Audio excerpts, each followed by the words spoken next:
বাংলার সংগ্রামী জনতা প্রতিদিন প্রতি মুহূর্তে তাদের কণ্ঠে উচ্চারিত হচ্ছে একটা স্লোগান যে তিলোত্তমার ভয় নেই, রাজপথ আমরা ছাড়ি নাই। আমরা স্লোগান তুলছি তিলোত্তমার চিন্তা নেই, রাজপথ আমরা ছাড়ি নাই। তাই এই প্রগতিশীল ছাত্র সমাজের মুখপত্র ঐতিহাসিক যে পত্রিকা ছাত্র পত্রিকা, সেই ছাত্র পত্রিকার উন্মোচন রাজপথে করবার সিদ্ধান্ত আমরা নিয়েছি।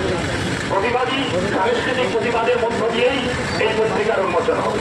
আপনারা দেখলেন কিছুক্ষণ আগে এই মঞ্চে পরিবেশিত হল প্রতিবাদী পথনাটিকা, এরপরে পথনাটিকা হবে, কবিতা হবে, প্রতিবাদী স্লোগান হবে, গান হবে। তার মধ্যে দু চারটি কথা, যে কথাগুলি বলবার প্রয়োজন। ব্রিটিশ ভারতে যখন অসহযোগ আন্দোলন, যে অসহযোগ আন্দোলনের পরবর্তী সময়ে যখন বাংলার ছাত্র সমাজ নিজেদের মধ্যে আলাপ পরামর্শ করে তারা সিদ্ধান্ত উপনীত হল যে বাংলার ছাত্রদের একটা নিজস্ব সংগঠন গড়ে তোলা প্রয়োজন। সেই প্রয়োজনীয়তা উপলব্ধি করে 1926 সালে গড়ে উঠেছিল বাংলার বুকে অল বেঙ্গল স্টুডেন্ট অ্যাসোসিয়েশন, যার প্রথম সম্পাদক হয় বিপ্লবী সুশীল দেব। এবং সেই অল বেঙ্গল স্টুডেন্ট অ্যাসোসিয়েশনের মুখপত্র হিসাবে সেই ঐতিহাসিক ক্রান্তিকাল থেকে ছাত্র পত্রিকা প্রকাশিত হচ্ছে। সময়ের নিয়মে, দশকের নিয়মে আজকে সেই ঐতিহাসিক পত্রিকার উত্তরাধিকার হচ্ছে এই বাংলার প্রগতিশীল ছাত্র সংগঠন প্রোগ্রেসিভ স্টুডেন্টস ইউনিয়ন PSU। এই ঐতিহাসিক পত্রিকা আজও নিয়মিত প্রকাশিত হয় কলকাতার 47 স্টেট ছাত্রক্ষণায় PSU এর রাজ্য দপ্তর থেকে। তারই এবারে ভারত সংখ্যা আজকে আনুষ্ঠানিক উন্মোচিত। সময় বদলেছে। সেদিনের ব্রিটিশের শাসন ছিল ভারতবর্ষের বুকে।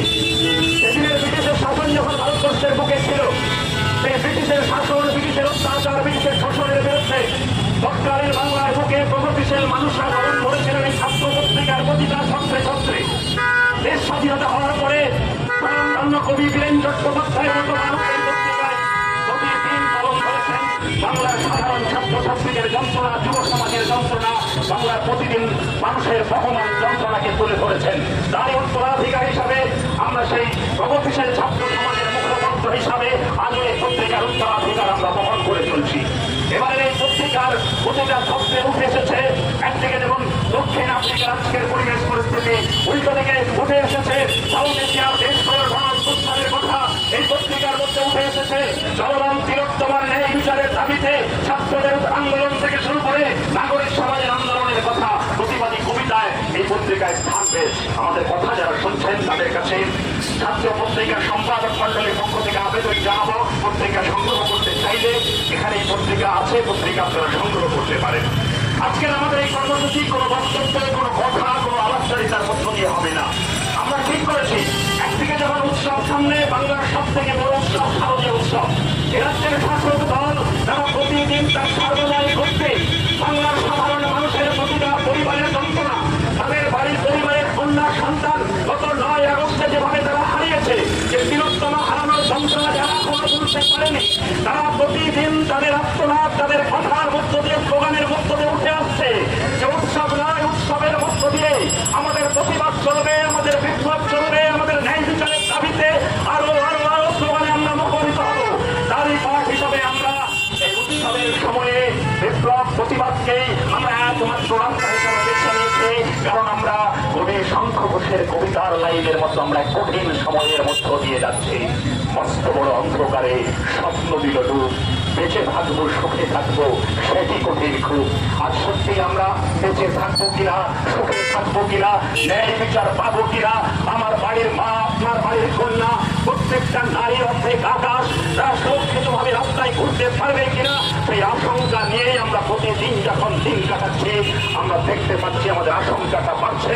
যারা এই মুহূর্তে গোটা ভারতবর্ষ শাসন করছে, এই মুহূর্তে যারা রাজ্য শাসন করছে, তাদের প্রতিদিনের স্বরকে আমরা একসঙ্গে মিল খুঁজে পাচ্ছি। আমরা মিল খুঁজে পাচ্ছি হাতরাসের সঙ্গে কান্দুলির, আমরা মিল খুঁজে পাচ্ছি উনামের সঙ্গে এ রাজ্যের বুকে ঘটে চলা প্রতিটা ঘটনা, আমরা মিল খুঁজে পাচ্ছি বিলকিস বানর ধর্ষকদেরকে নিয়ে যেভাবে উদ্যম নৃত্য করেছিল সে রাজ্যের বিজেপির শাসকরা। আমরা মিল খুঁজে পাচ্ছি এ রাজ্যের বুকে, আর্যিকরের বুকে দাঁড়িয়ে যারা নিঃসহংসভাবে আমার বোনকে নিঃসহংসভাবে খুন এবং ধর্ষণ করলো, প্রতিদিন তাদের মাথায় ছাতা ধরে লালন পালন করছে। এই অবস্থায় দাঁড়িয়ে সমবেত নাগরিকের কাছে PSU এর পক্ষ থেকে আবেদন করি থেকে আবেদন করি, বাংলার সব থেকে বড় উৎসব শারদ উৎসব এসে গেছে। শারদ উৎসব চলবে, এই উৎসবের মরশুমটাই হবে আমাদের প্রতিবাদের ভাষা। সে ভাষা সাংস্কৃতিক প্রতিবাদ হতে পারে, গানে, কবিতায়, কথায়, নাটকের মধ্য দিয়ে আমাদের একটাই স্বর হবে যে আমার স্বর, তোমার স্বর, জাস্টিস ফর স্বর। আমাদের একটাই স্বর হবে, বাংলার যে স্বর, সেই স্বর যে তিলোত্তমার ন্যায় বিচারের দাবিতে আমরা রাস্তায় নেমে স্লোগান তুলবো।